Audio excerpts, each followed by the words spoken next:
Okay, everybody.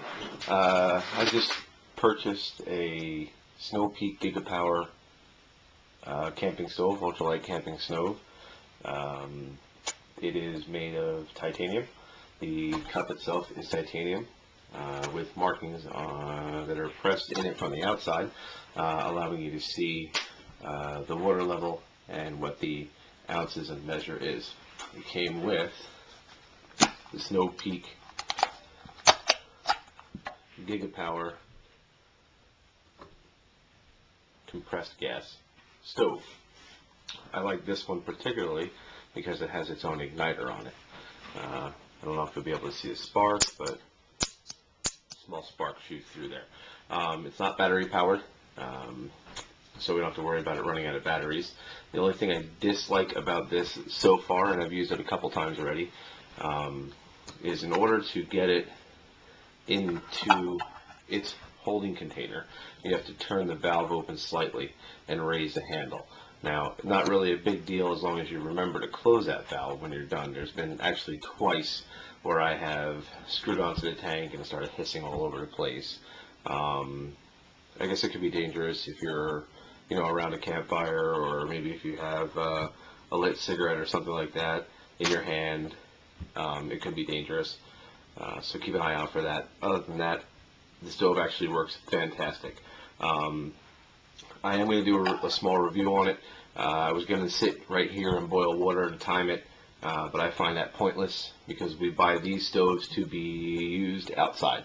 So I'm going to try and review it under the harshest conditions.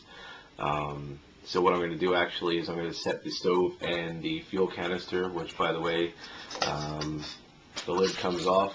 A metal spork, titanium spork comes out of there. I've eaten off it about 3 times already. I like it. It's not too bad. Lid is simply a lid. I haven't used it for anything but boiling water. Inside of the canister, I have my Peak GigaPower fuel. This one is, and I'm sorry, I should have been prepared with this. And it doesn't say, so it doesn't matter.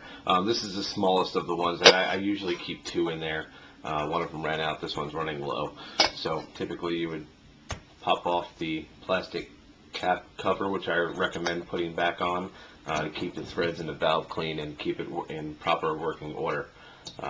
Again, ensuring that this is closed. Hold the bottom of the canister and begin turning gently.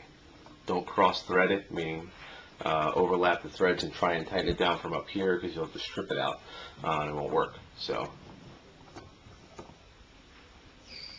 we'll tighten it down all the way. There we go. Move this out of the way.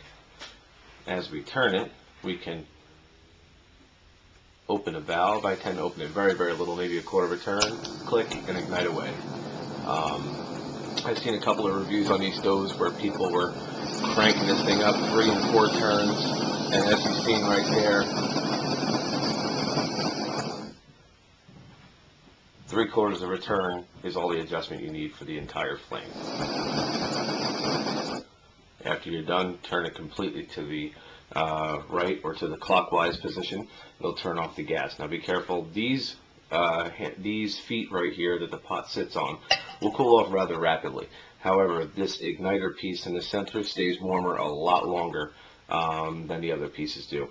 All combined with the cup, the lid, the spork, the stove, and 1 fuel, I weighed it out at just over 1 pound 4 ounces, and that's with a full fuel canister.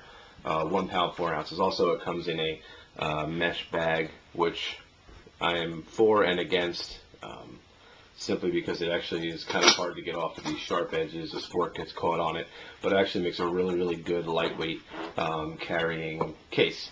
So with that being said, I can't obviously finish the rest of the review at this moment, so I'm going to step outside.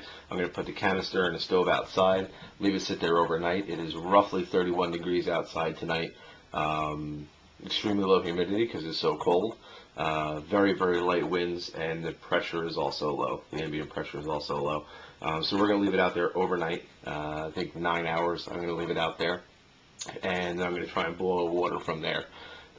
What I'm also going to do is, while it's out there and cold, I'm going to take chunks of ice, because in a survival situation, if we don't have water and the lake's froze over or the river's not flowing, we're going to break up ice, put it in there.